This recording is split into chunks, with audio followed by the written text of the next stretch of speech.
Welcome to Facts TV News, where everything is true. Police seeking driver in suspected hit-and-run in St. Mary. The police in St. Mary are appealing to the driver in the suspected hit-and-run along the Aracabesa Main Road on Saturday to surrender. Persons who may have witnessed the incident are being asked to come forward. The deceased is 38-year-old Kenward Green of Jacks River, Aracabesa in the parish. It is reported that about 10:45 p.m., residents alerted the police that Green was hit by a motor vehicle. The driver did not stop. Green received multiple injuries and was taken to hospital by the police. He died while being treated.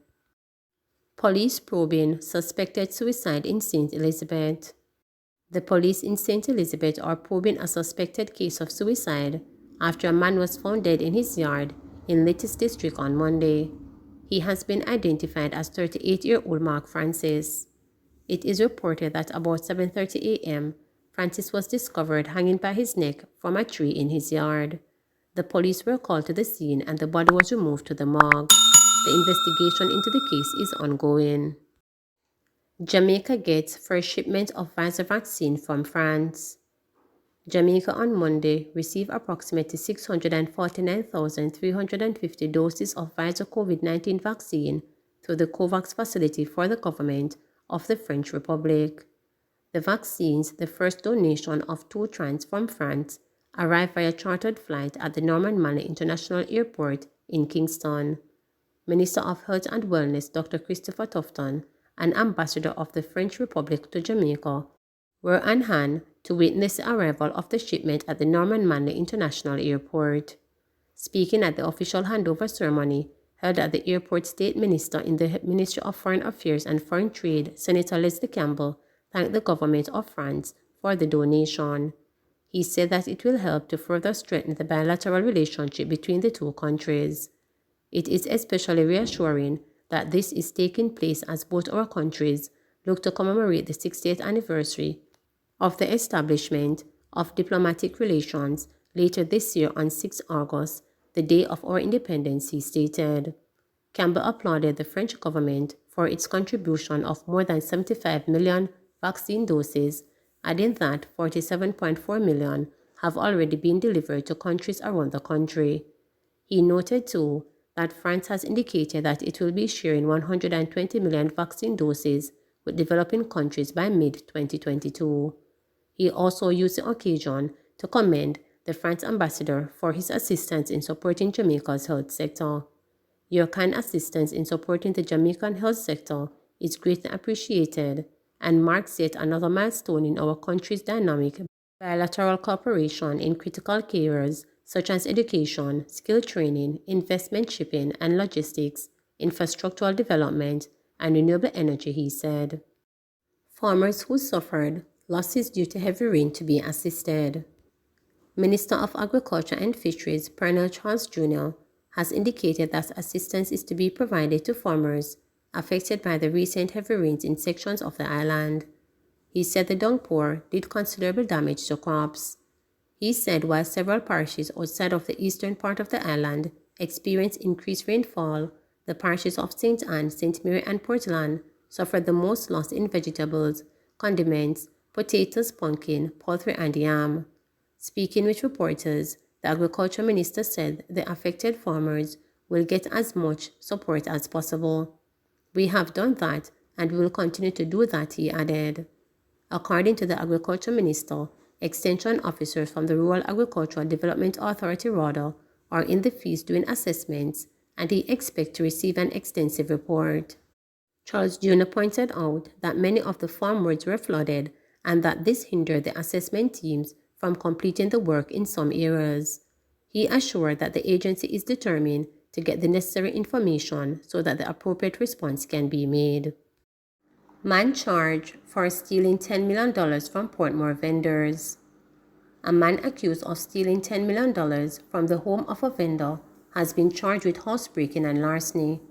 Tyrese White, 22, who is also a vendor, appeared in the St. Catherine Parish Court, where he was granted $20,000 bail and ordered to report to the police station once per week. His attorney, Odain Marston, declined to comment on the allegations citing the ongoing police investigation. He, however, stated that he is confident that at the trial of this matter, if we get to that point, the accused will be vindicated as he is innocent of the charges, said Marston. It's alleged that on February 5th, the female vendor left her home in Portmore, St. Catherine, with the $10 million hidden under a bed. When she returned, the money was gone. She raised an alarm and, according to the allegations, residents reported that they saw Wright entering the premises.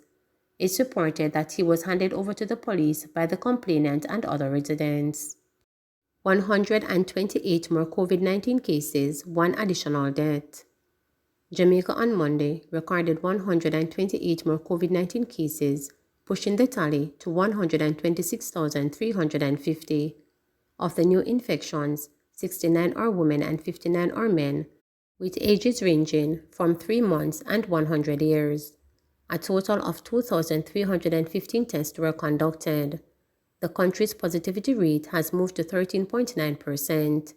The cases were recorded in St. James 44, St. Thomas 19, Kingston and St. Andrew 16, Manchester 11, Westmoreland 7, Trelawney 7, Clarendon 7, Hanover 5, St. Catherine 4, St. Anne 3, St. Elizabeth 2, St. Mary 2, and Portland 1. Meanwhile, one more death has been recorded, increasing the total to 2,699. The deceased is a 63-year-old woman from St. Catherine. One more case was recorded as coincidental death, pushing the tally to 210. And 4 more fatalities are under investigation, moving the figure to 410. In the meantime, there were 195 more recoveries, increasing the tally to 71,818. Some 387 persons are in hospital, with 84 being moderately ill, 43 severely ill, and 8 critically ill. 14,421 persons are at home in quarantine. Antipredator larceny measures taking shape, says Charles Jr. 3 weeks into his appointment as Minister of Agriculture and Fisheries, Colonel Charles Jr. has signaled that he is making progress in putting in place measures to adequately address the theft of livestock and farm produce during a recent tour of fish farms in St. Catherine.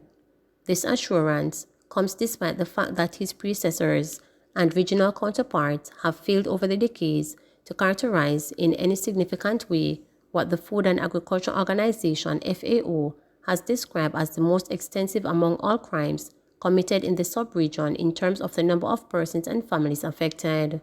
On average, 82% of farmers and fishers affected are commercial or semi-commercial producers between the ages of 49 and 50 years. In Jamaica, a conservative estimate of the loss to farmers and fishers each year due to the harvest being stolen has been estimated at $6 billion.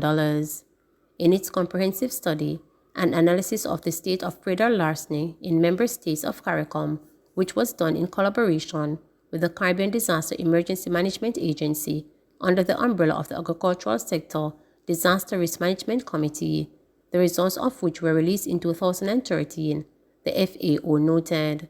Policing and programs to combat predator larceny have become an integral consideration in how agriculture producers, processors, and distributors function in the region in an effort to secure their unformed investment and in how policymakers build strategies to secure the economic gains from public investment in the sector. While keeping his cards close to his chest, the new agriculture minister who took office on January 11 made it clear that the scourge of farm theft was receiving priority attention and that progress was being made in dealing with it during a stop on the second leg of the tour at the Macklish Fish Farm in Nightingale Grove, Bushy Park last Wednesday.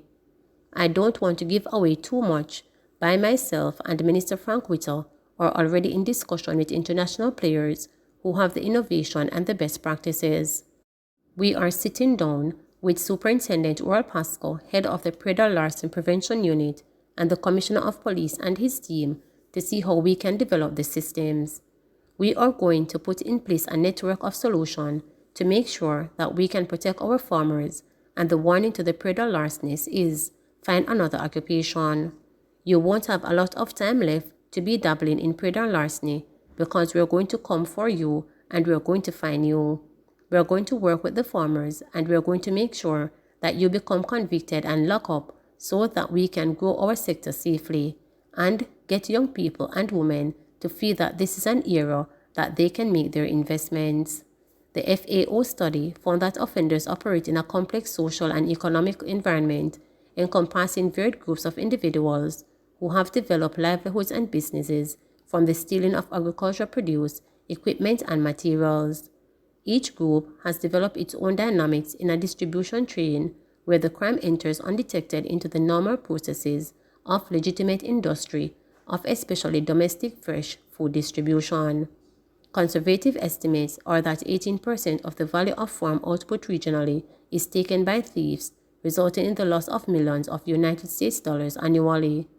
This does not account for future loss to agricultural production and productivity when farmers leave the sector or when high-quality genetic breeds of livestock and crop varieties are stolen from breeding station and agricultural research facility and sold as food. Nor does it take into consideration the likely consequences or public health and subsequent industry fallout should tainted, uncertified produce gain entry into the domestic food chain. Please remember to subscribe, like, share, and click the notification bell for daily updates.